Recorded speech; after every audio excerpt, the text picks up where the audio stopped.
अस्सलाम वालेकुम जी। दुआ ज़ारा केस के हवाले से आपको एक खुशखबरी देनी है। यहाँ पर जो दुआ ज़ारा की एज है वो अंडर 16 है, यानी वो 16 साल से कम है। और जो मेडिकल बोर्ड सुप्रीम कोर्ट के हुक्म पर बनाया गया था और ये फैसला किया गया था कि दुआ ज़ारा का दोबारा जो है वो मेडिकल टेस्ट होगा, जिसके बाद उनकी उम्र का तयन किया जाएगा। तो अब उनकी उम्र जो है तकरीबन 14 साल और 9 माह, जबकि कुछ डॉक्टर्स जो हैं वो तकरीबन 15 साल बता रहे हैं। और मेरी इस हवाले से हारिस भट्टी जो इस पूरे केस को शुरू दिन से देख रहे हैं, उनसे बात हुई तो उन्होंने कहा कि दुआ के वालिद इंतहाई खुश थे। वो शख्स पिछले 2 से 2.5 माह से अपनी बच्ची को इंसाफ दिलवाने के लिए दर दर की ठोकरें खा रहा था। जब कहीं से भी इंसाफ ना मिला तो फिर उसने सुप्रीम कोर्ट का दरवाजा खटखटाया और इस शख्स को पूरी कौम जो है वो भी खराज तहसीन पेश कर रही है। मेडिकल रिपोर्ट जिसके मुताबिक दुआ ज़ारा की जो उम्र है वो तकरीबन 15 साल के करीब बताई जा रही है।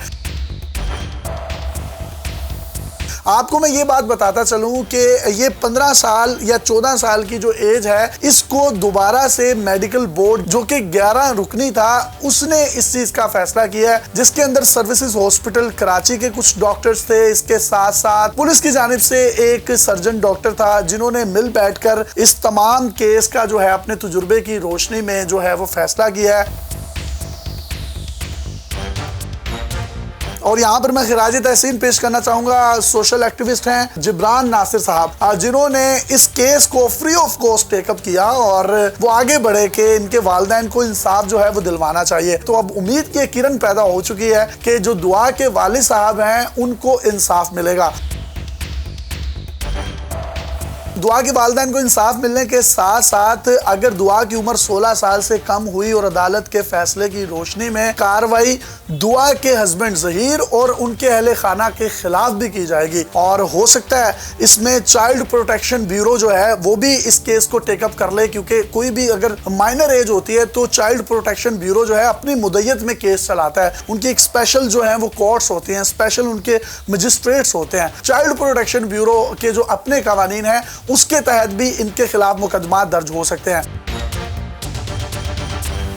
यहाँ पर ये बात मैं बताना जो है वो नहायत ज़रूरी समझता हूँ कि कुछ यूट्यूबर्स जिन्होंने अपनी रेटिंग्स के लिए, जिन्होंने अपने फॉलोअर्स बढ़ाने के लिए इस केस को टेकअप किया और झूठ पर मुबनी कुछ स्क्रिप्टेड वीडियोस बनाई, जिससे ना सिर्फ पूरी कौम की दिलाजारी हुई बल्कि उस बात की दिलाजारी हुई जो अपनी बेटी के लिए जंग लड़ा था और उस माँ के लिए जो हर पेशी पर अपनी बेटी को मिलने के लिए उसके करीब लिपकती थी, लेकिन कोई भी जो पुलिस एहलकार था या कोई सिविल में पुलिस एहलकार थे वो माँ बेटी को मिलने नहीं देते थे।